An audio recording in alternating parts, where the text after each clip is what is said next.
Pada masa kini ada tuduhan bahwa bahasa roh yang digunakan dalam ibadah khususnya di kalangan gereja Pentakosta dan karismatik itu palsu. Memang bahasa roh itu tidak ditujukan pada Tuhan. Hari ini semua orang yang bicara bahasa roh mengaku mereka berkomunikasi dengan Tuhan. Kok arahnya terbalik gitu dengan Kisah pasal 2? Shalom, selamat datang di channel kami. Pada kesempatan kali ini, kita akan membahas topik yang sudah sangat sering dibicarakan oleh banyak orang, yaitu tentang bahasa roh. Dalam video ini, kita akan menyaksikan argumen dari Pendeta Rubin Abraham dan Pendeta Ezra Soru. Kami ingin menegaskan bahwa video ini tidak bermaksud untuk menyerang satu sama lain.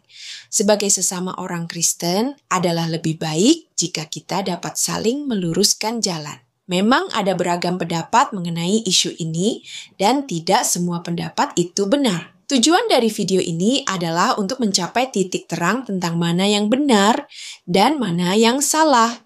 Sehingga setiap kita dapat menggumulkan serta merenungkan hal ini dengan bijak. Kami percaya bahwa berbeda pendapat bukan berarti kita tidak saling mengasihi. Menegur satu sama lain bukanlah tanda kebencian, melainkan bentuk kasih yang tulus. Kami ingin memastikan bahwa tayangan ini berlangsung dalam semangat persaudaraan dan saling menghargai. Perlu kami sampaikan bahwa admin pribadi berpihak pada pendapat Pendeta Ezra Soru, tetapi itu tidak berarti kami tidak mengasihi Pendeta Rubin Abraham. Kami menghargai setiap pandangan dan kontribusi yang diberikan dalam tayangan ini. Mari kita saksikan bersama, dan semoga video ini dapat memberikan pemahaman yang lebih dalam tentang topik yang sangat penting ini.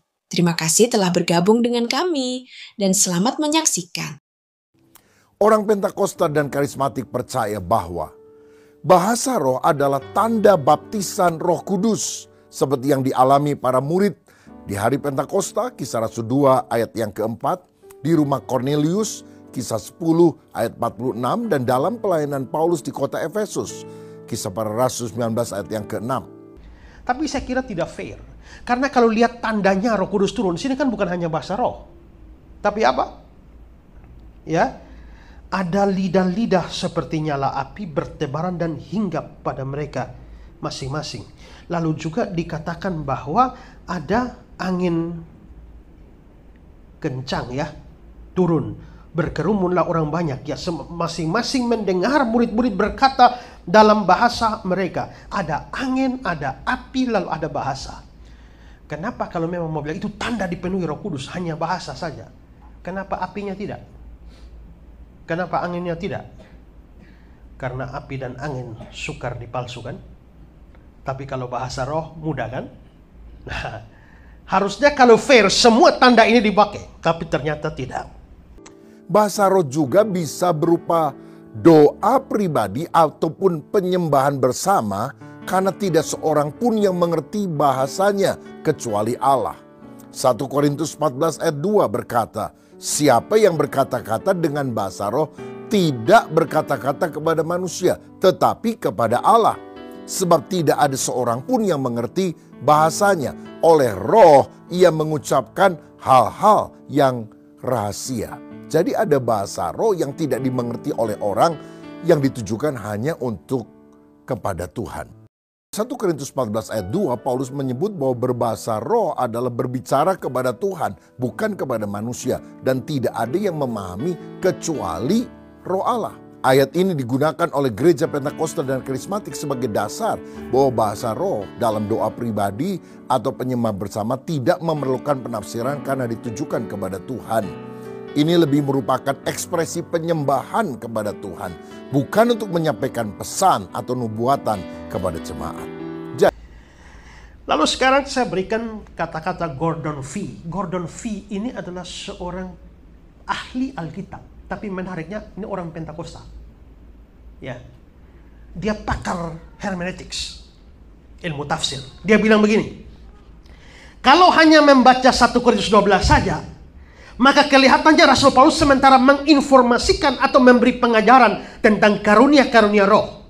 Namun setelah membaca 1 Korintus 14, maka jelaslah bahwa maksud Rasul Paulus dalam tulisan ini bukan sedang mengajar atau menginformasikan karunia-karunia roh, tapi bertujuan untuk mengoreksi jemaat Korintus akan penyalahgunaan bahasa roh. Berarti bahasa roh di Korintus bahasa roh aneh yang sedang ditangani oleh Paulus. Makanya kalau mau cari tahu bahasa roh sebenarnya, jangan di 1 Korintus 14. Carilah di Kisah pasal 2. Karena 1 Korintus 14 itu kritik. Itu sindiran. Ya. Jadi saudara lihat. Kalau memang itu nyindir, coba balik ke slide sebelumnya, 1 Korintus 11 ayat 2 tadi. Ya. Nah, sekarang saudara lihat ya. Bahasa roh itu bahasa di dunia ini.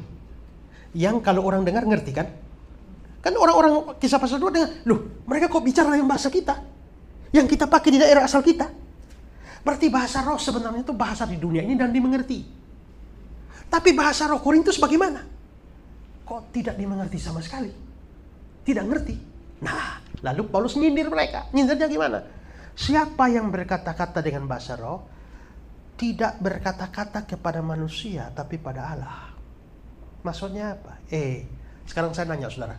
Di 1 Korintus 14 itu, waktu rasul-rasul berbicara dalam bahasa lain, mereka ngomong dengan Allah atau ngomong dengan orang? Mereka tidak ngomong dengan Allah kan? Mereka ngomong dengan orang-orang, makanya orang-orang semua itu ngerti. Jadi bahasa roh sebenarnya itu adalah ngomong ke orang, bukan ngomong ke Allah. Tapi kalian di Korintus ini bahasa rohnya aneh. Jadi kalian berbahasa roh seperti kalian tidak berkata-kata pada manusia, tapi ngomong kepada Allah. Nah ini lagi nyindir. Ya, sebab tidak ada seorang pun yang mengerti bahasanya. Sedangkan bahasa roh di Korintus, di Kisah Rasul, semua orang dengar ngerti. Kalian punya ini tidak dimengerti. Jadi kalian tuh seolah-olah sedang ngomong dengan Allah dan ngomong hal rahasia dengan Allah. Bahasa roh macam apa itu? Itu kira-kira seperti itu. Jadi, apakah berdoa dalam bahasa roh dalam ibadah bersama melanggar Alkitab? Jika bahasa roh digunakan sebagai karunia di tengah ibadah untuk tujuan nubuatan, tetapi tidak ada yang menafsirkan, maka itu tidak sesuai dengan aturan yang Paulus tetapkan dalam 1 Korintus 14 ayat 27-28. Namun, jika bahasa roh itu bertujuan untuk penyembahan baik secara pribadi maupun bersama-sama, hal itu tidak melanggar Alkitab sebab itu adalah doa kepada Tuhan, bukan sebagai penyampaian pesan bagi jemaat. Ini dengar baik-baik. Bahasa roh tidak diberikan untuk kepentingan komunikasi dengan Tuhan. Karena bahasa roh itu bukan untuk bicara dengan Tuhan.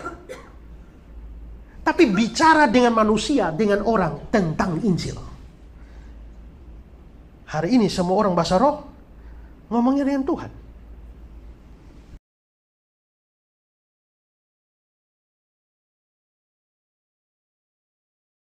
Nah, saya membaca sebuah contoh yang bagus dari bukunya Stephen Tong. Ya, coba sekarang perhatikan ini. Pernah satu kali di Rusia, ada seorang pengkhotbah Amerika yang berkeliling memberikan Injil, memberitakan Injil. Selama itu ada seorang pemuda gereja baptis setempat dengan setia menjadi penerjemah ke dalam bahasa Rusia. Pengkhotbah Amerika itu dengan setia beritakan Injil ke gereja-gereja bawah tanah di Rusia.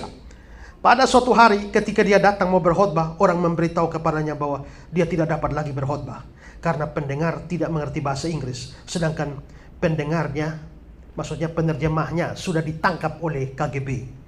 Dia sedih sekali dan dia berdoa dengan sungguh. Dia khotbah bahasa Inggris, yang terjemahkan dalam bahasa Rusia. Jemaat ngerti bahasa Rusia, tidak ngerti bahasa Inggris. Dia ngerti bahasa Inggris, tidak ngerti bahasa Rusia. Lah terus sekarang tidak ada penerjemah. Bagaimana? Ya, malam itu dia tetap ke tempat kebaktian. Malam itu dia tetap pergi ke tempat kebaktian. Tidak ada orang yang dapat menerjemahkannya. Tuhan bekerja dalam hatinya dan dia mulai berkhotbah. Ketika dia berkhotbah, semua orang yang mendengarnya dalam bahasa Rusia. Hal ini terjadi dan inilah karunia Roh Kudus yang sejati. Dia ngomong dalam bahasa Inggris. Ternyata yang dengar itu orang Rusia kok ngerti. Orang Rusia mendengarnya dalam bahasa Rusia. Mungkin agak aneh ya. Lalu sebenarnya mujizatnya itu di telinga atau di lidah. Dalam kasus seperti itu. Nah, Profesor Donald Guthrie bilang begini. Tidak jelas apakah Lukas, maksudnya Lukas yang mencatat kisah Rasul itu ya, tidak jelas apakah Lukas memahami mujizat itu sebagai mujizat percakapan atau mujizat pendengaran. Tapi dia tidak sanksi bahwa itu adalah pekerjaan Roh Kudus.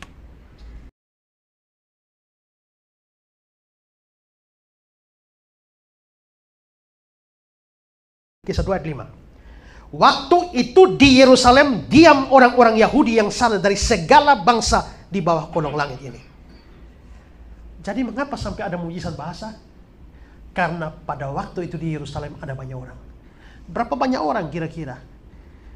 Kenapa sampai ada banyak orang? Orang-orang dari segala bangsa. Ini bukan orang asli Israel. Mereka orang Israel, tapi orang Israel yang sudah tinggal di berbagai macam bangsa. Jadi ada orang Israel yang tinggal di Irak, ada orang Israel tinggal di Iran, ada orang Israel tinggal di Mesir, ada orang Israel tinggal di Libya, ada orang Israel tinggal di Turki sana, ada orang Israel di berbagai macam bangsa. Walaupun mereka sudah berkebangsaan lain, warga negara lain, tapi mereka berdarah Israel. Tapi mereka masih disatukan oleh agama. Dan peraturan agama dalam Keluaran 23 ayat 17, 3 kali setahun semua orangmu yang laki-laki harus menghadap kehadirat Tuhanmu, Tuhan Yahweh. Jadi kamu boleh tinggal di negara mana saja, tapi tiap 3 tahun sekali harus datang Yerusalem. Ya, ini sama seperti naik haji, mesti datang. Semua orang maka, dan biasanya mereka Paskah itu tidak pulang. Dari Paskah tunggu sampai Pentakosta selesai dulu. Kan dari Paskah ke Pentakosta kan cuma 50 hari. Kalau mereka jalan dari negara mereka sampai di sini lalu pulang lagi, lalu mesti balik lagi, lalu mereka tunggu. Satu Paskah menurut Yosefus bisa dihadiri 2 juta orang di Yerusalem. Maka banyak sekali orang dari berbagai macam bangsa. Berdarah Yahudi ya, tapi berkebangsaan lain. Dan saudara, kebanyakan dari mereka sudah tidak tahu bahasa asli Israel, Ibrani. Misalnya, dia berdarah Yahudi tapi tinggal di Mesir. Tidak tahu bahasa Ibrani, tahunya bahasa Mesir. Memang ada bahasa internasional, yaitu Yunani. Tapi tidak semua orang tahu bahasa Yunani. Maka mereka datang berkumpul di Yerusalem. Mereka hanya bisa bahasa Mesir, hanya bisa bahasa Mesopotamia, hanya bisa bahasa Arab, hanya bisa bahasa Kapadokia, hanya bisa bahasa Frigia, Pamfilia. Ini ada banyak orang. Ini kesempatan Injil diberitakan. Tapi Injil diberitakan masalah bahasa. Murid-murid tidak tahu bahasa mereka. Mereka tidak tahu bahasanya murid-murid. Bahasa internasional, bahasa Yunani pun mereka tidak tahu.